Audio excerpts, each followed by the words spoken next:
Hi Aquarians, as ever, my brother is no longer with us. He was an Aquarian, so I always think of him when I do these readings.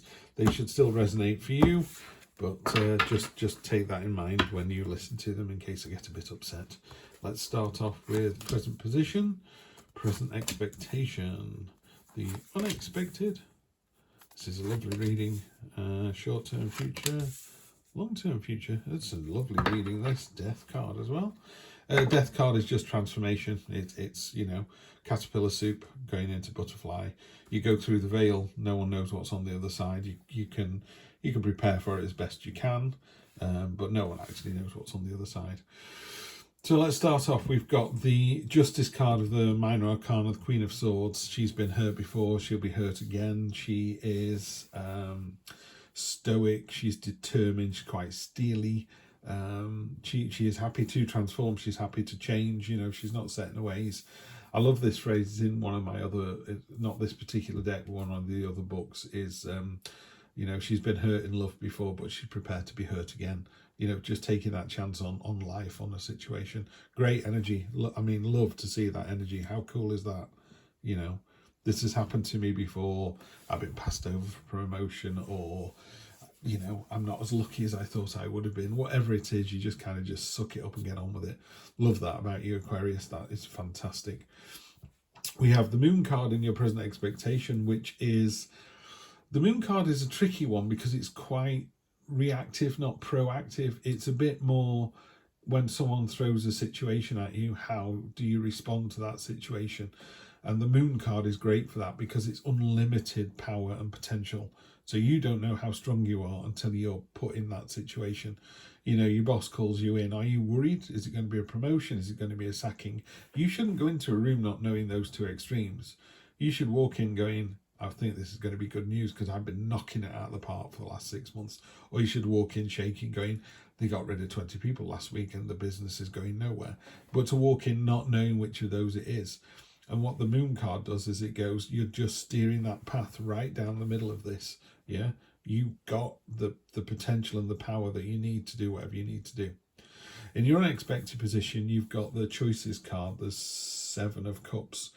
And it is about choices. The main one is this castle, which is your ultimate goal and dream.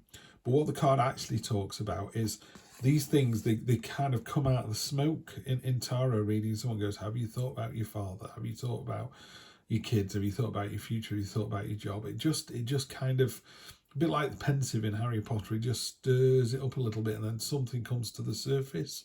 So all these things, they don't all come up at the same time, like, because this card's static. In fact, if this card could move like the Harry Potter card, that would make more sense. You kind of, as you go to put your hand on the gecko, it goes away and the butterfly comes forward. It goes, do you want this one? No. Do you want the hummingbird? Do you want that? No, it's gone. And what it's saying is these choices will turn back into smoke. You need to see them all in a nanosecond and then just let your brain do that. That's the one I want. Yeah. So someone goes, do you want to go here, and you go there? That's the one I wanted. That was a little light bulb moment. So be reactive and be quick, because the universe goes, you need to make a choice. The universe is busy. It's like, come on, make a choice. If you're not going to make a choice, I'm going to go somewhere else. No, I'm gone. They'll just turn to smoke. They come back again, so they're not lost forever. But there's a sense of urgency about this, and the Death card is very good at. You've got to be quite cold and brave to step through that veil. It's a bit like going on stage. I've never been able to do it, but I'm sure people who go on stage have to take a deep breath and go, you've got this, you know your lines, you know where to stand, you've done it before, you can do it again. And you go out, there's a big round of applause, and you just like suck it up and take it, move on, So it's that. As it arrives, as the choice arrives, just grab it with both hands. Short-term future is you're sailing away from a situation. These swords are the burdens, and they're like old and rusty. They don't serve any purpose. But if you look down there, there's some tiny, tiny ships. There's a tiny boat, sorry, not ships. This is you in one of those boats. So those swords are just, they're kind of, they feel massive and imposing and wearing you down. But actually, they're not doing you any damage. They're just gathering dust and rusting away. So as you sail to your new destination, I'm going to leave this state and go to another state. And then, my abusive ex-partner or my horrible boss or my money situations will all somehow magically disappear. No, they won't. You carry your burdens with you until you deal with them. You go, I will not be talked to like that again. I will not have a situation like that. I will never go in a relationship like that again. Then those swords disappear, and you didn't need to leave your house to do it. Yeah. This card, though, talks more about literally moving from those choppier waters into calmer seas. I'm just reminding you that you're taking your burdens with you until you deal with them. And then after all of that, which looks like quite a fizzy week for the next 1, 2, 3 weeks, you know, just running out to the end of the year, time of respite and solace, no surprise given the holidays coming up, you know, kick back, relax, use those quiet moments to really think on what it is that you want next year going forward, 2023. I will do your 2023 reading sometime between now and the end of the year. Looking forward to doing that. I'm going to do it in a new style, so using the same deck, but you know, not these 5 cards, so they will be a bit longer. So I need to find the time to do that, because at the moment I've got my wife and 2 kids are out horse riding, so the house is quite quiet. I've got 2 cats asleep and the dog's snoring, so it's pretty much the only time I can do readings is on Sunday mornings. Obviously at Christmas they're all going to be at home, so we'll see. Maybe I do them at night, I don't know. But anyway, time for rest, respite, solace, kick back. The universe got a little blessing for you as well. And by that, I would just be aware of anything that, you know, you just kind of go, oh, that was lovely. Maybe someone just says you look great, you know. Maybe someone says, no, that's a funny joke. You know, it's just little blessings like that. Little pick me up, cheer me up. So the universe sprinkles those around your life for you, just to give you a little bit of a boost. I'm going to draw all of these in one go. I haven't used this deck very much at all, the Wild Unknown, so bear with. I may have to reference, because I know what the cards mean. You know, I know what the Ten of Pentacles means in a Rider-Waite deck, and I know what it means in the True Black deck. I don't know how it reads in this particular deck. So if you don't mind, I'm just going to read from the book to get an idea. But let's have a look. If I was going to do this off the top of my head, Ace of Wands is the new start, real passion and enthusiasm. Ties in beautifully with this Queen of Swords here. It's a bit, I've been hurt before, they've let me down, I'm going to go back out onto the scene and start all over again. I'm doing it with real passion and enthusiasm. Good for you. 7 of Swords is, again, reading for me would be, you know, is that the 7? 7, not the 9, isn't it? 7 of Swords, you know, there's been a battle. It's been quite wearing. You're successful. You're the victor. But even in those situations, they still grind you down. They still wear you out. You know, so any kind of conflict, even if you're in the right and you know, in inverted commas, win, they're still quite draining, which is probably why you're getting this solace card here. I am going to reference these because the 8 of Swords is very specific in the True Black deck, so I want to make sure I get it right for this. So bear with me. This will go away as I get more into this and read it more often. I'll be like, oh, I know what this one means. So let's have a look. We've not got any court cards in this one, which is good. I read court cards more as events. This deck reads court cards as individuals, but we haven't got one here, so we don't need to go any further with that. So it's expansion and inspiration. High energy card. The Ace of Wands indicates new growth all around you.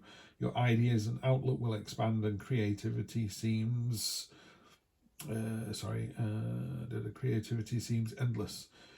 Though it's thrilling to embark on your new journey, your good judgment is needed more than ever. Don't rush into it. Okay. I quite like the idea of rushing into things, you know. 7 of Swords, secrecy and self-interest. So swords hang in plain view while the 7th is tucked under the sly fox's tail. So goes the story of the 7 of Swords. A secret is being kept. You're either the keeper or the kept from, and it's time to identify which. The Moon card is a card of deception and being two-faced, so it sits beautifully on top of that. In this reading, by the way, I don't read the 7 like that at all. It's time to identify which. Deceit and avoidance linger in the air. Face the cause of secrecy or risk ostracizing yourself. So, you know, Mark Twain said, always tell the truth. You never have to remember anything. That would be my advice to you here. If you don't do anything underhand, when someone goes, did you steal my, you go, no, I didn't. You know, straight away, I don't know what you're going to say next, but I know I didn't. It wasn't me. So the Devil card on top of the choices, addiction and negativity. Though it may feel frightening when the devil appears in your reading, this card carries an urgent message and must be interpreted with total honesty. Okay. The darkness of the devil card takes the form of addiction, negativity, or materialism. It can indicate an ugly relationship with a person or substance. Identify this dependency and how it's holding you back. The devil's hooves are strong and relentless. Their grip will not loosen unless a conscious change is made. Free yourself. Now, I'm going to counter this because I don't like that reading. There's a fantastic illustration of the devil in this True Black deck, and she's holding these really these beautiful gold chains really loosely in her hand. What I think about the devil is the devil does not climb through a bedroom window and steal you away at night. It doesn't rip you out of a car. It doesn't pull you off the street. You walk openly into the devil's house. You hold your hands up and go, do you know what? I want another donut. I want another beer. I want to be unfaithful to my partner. The devil goes, fair enough. In you come. It doesn't pull you in. You know, the devil is free will. It's free choice. You can choose to take, you know, to have another donut or another beer or have another affair, or you could choose to take the higher ground, the higher path, the higher road. So with these choices, you know, one of these choices would be, I would say, the devilish choice, but it's still a choice. You go, actually, I'm not going to do that. I'm not going to go for gluttony. I'm not going to go for any of the 7 deadly sins. I'm going to choose the higher path. Yeah, give some money to charity.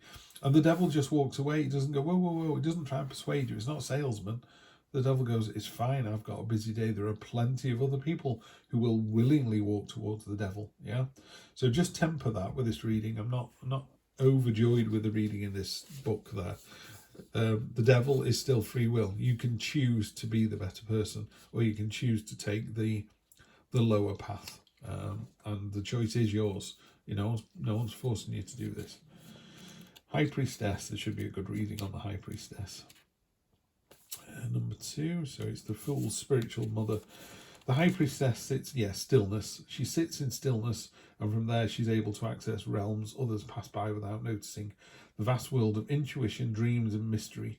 She uses silence and non-action to harness this power. Sometimes this card appears to remind you to listen more closely to the voice within.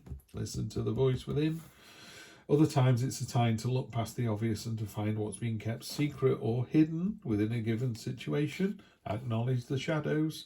I'm not making this up, guys. Not making this up. The moon, two-face, some deception going on. Just to make it really, really clear, you're a beautiful person. I don't see this, Aquarius, as somebody else. Sorry, I don't see this as you being two-faced. I see this as somebody else. Yeah. So if there's some deceit and deception going on, it's not you. You just need to find out who's doing this. On top of this 4 of cards, you know, we got the Solace. We've now got the 8 of Swords. Let's find that for you. 8 of Swords, got there quick. Trapped and powerless, it says. Surrounded by obstacles and threats on all sides, you find yourself the victim. You can see no way out, no available choices. Your perceptions keep you from opening your wings and taking flight. What keeps you suspended here? Yourself or others? The 8 of Swords demands an answer. You cannot hang here much longer. Yeah, it's a card of stagnation. It's a card of self-inflicted bondage. You know, you kind of, in a more traditional Rider-Waite, there are some swords surrounding this woman who's bound and blindfolded. But just rub your bonds up against the sword, take the blindfold off and walk away. You're not actually as constricted as you think you are. You know, it's just this sense of, oh, woe is me. It's happened a couple of times with a couple of other readings today. Which is funny for this time of year. I don't know why, because obviously I'm doing general readings, but yeah, there's a sense of, oh, woe is me, and feeling quite hard done by. But the theme of the reading, the 10 of Pentacles, which informs all of these cards in the same way the Death card does for the top row, this signifies material and spiritual abundance in nearly every area of your life. The number 10 usually indicates completion, and in this case the journey was well worth it. So be generous, not only with your money, but also with your wisdom. Provide guidance to those who struggle, and you'll be rewarded tenfold. You know, it gets old that I say this week in and week out, have done now for nearly a year that I've been doing this channel. If you are the better person, if you take the higher road, good things happen to you. You know, you will attract high vibrational energy, you will attract strong, powerful, happy, well-adjusted people into your life. I got a book on, it was called Families and How to Survive Them. I lent it to someone and never saw it again. But basically, you know, happy, successful, well-adjusted men meet happy, successful, well-adjusted women, and again, whatever gender you are.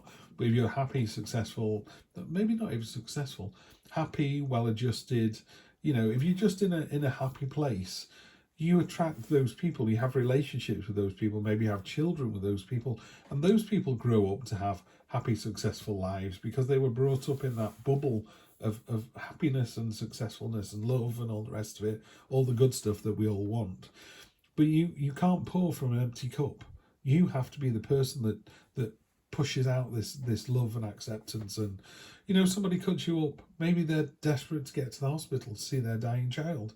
If someone cuts me up on a motorway, I don't even flash. I just pull back, let them do what they need to do. They're in more of a rush than I am.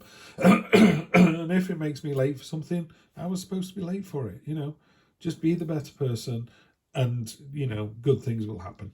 All right. So on this one, why are you suspended? Why aren't you moving? So I would look at this reading this week. You need to decide what you're going to do about this. But I think you've got the strength and the understanding and the new start, the passion and enthusiasm to drive it forwards. So do that. Really push through the stagnation and rely on your instinct and that stillness, that you've got this. You understand what's required, and tell the devil to take a hike. That's what I always do. All right. Have a fantastic week, and I will see you for the next one. Take care.